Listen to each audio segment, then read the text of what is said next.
Hi there, and welcome back to Hairomance's Good Hair Q&A series. I'm Christina from hairomance.com, and I'm answering your hair questions. Today's question came in a few times and was asked a few different ways, but was basically asking about how hair is affected by water. I've spoken before in another video about how leaving your hair wet is actually damaging to your hair, and if your hair takes a really long time to dry, it's less damaging to use a hairdryer on low to medium heat than it is to let your hair air dry. It sounds crazy, I know, but there has been some science behind this and some tests. The reason is that water makes your hair swell, and by swelling it opens and spreads the cuticle and actually opens the cuticle up. And if it's left in that position for a long time, cracks can appear in your hair, and that's how even someone who doesn't colour or heat style their hair can get split ends. Sometimes it's just water that causes the damage to your hair. But part of this question also relates to the type of water that's in your area. You might have heard of the terms hard water and soft water before, and I'm going to talk a little bit about that. If you have soft water, well, you're pretty lucky, you don't need to worry too much, and you've kind of got the ideal water situation. But if you've got hard water, you might find that you have dry skin, dry hair, your hair becomes quite rough or gets tangled quite easily. And if you're starting to notice this, if you've moved to a new area, it might be the water. So how do you know if you've got hard or soft water?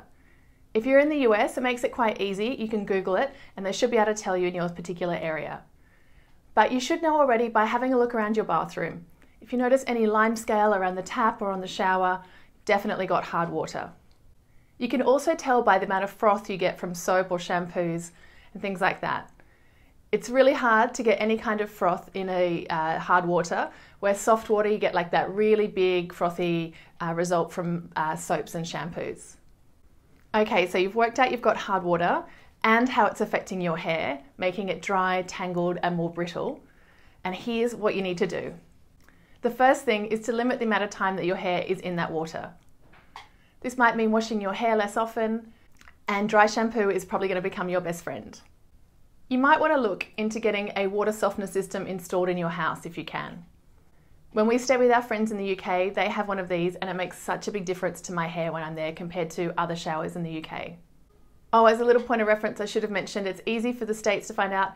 England, pretty much all of it, everywhere has hard water. I found that out when I lived there and when I go on a visit now. And across most of Europe, it's pretty hard water as well. Here in Australia though, we're pretty lucky and we have water that's more on the soft side. So unless you're in a particular area that has bore water or something like that, you should be fine. Now, if you don't live in a house where you can install a water softener system, there are shower heads available to buy that will filter the water before it reaches you and your hair. I've not had to use one of these personally, but I think they work really well and they get lots of good reviews, so I definitely look into that and as a way of fixing the problem at the source.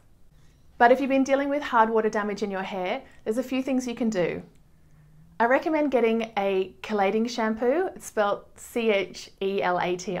There's quite a few brands that do them. And this is like a very specific kind of clarifying shampoo that will remove the mineral deposits in your hair. And I'd also recommend picking up a regular clarifying shampoo to wash your hair once a week if you're dealing with hard water on a regular basis. Hopefully there's a way for you to minimize your hard water at home or wherever you're washing your hair. And as a bit of a treatment system as you're getting your hair back to normal, a few extra hair masks should help. If you've got any more questions about hard or soft water, let me know in the comments and I'll get back and answer you there. I really hope you're enjoying this series. I would love it if you'd subscribe to my YouTube channel and you'll be the first to see my next videos.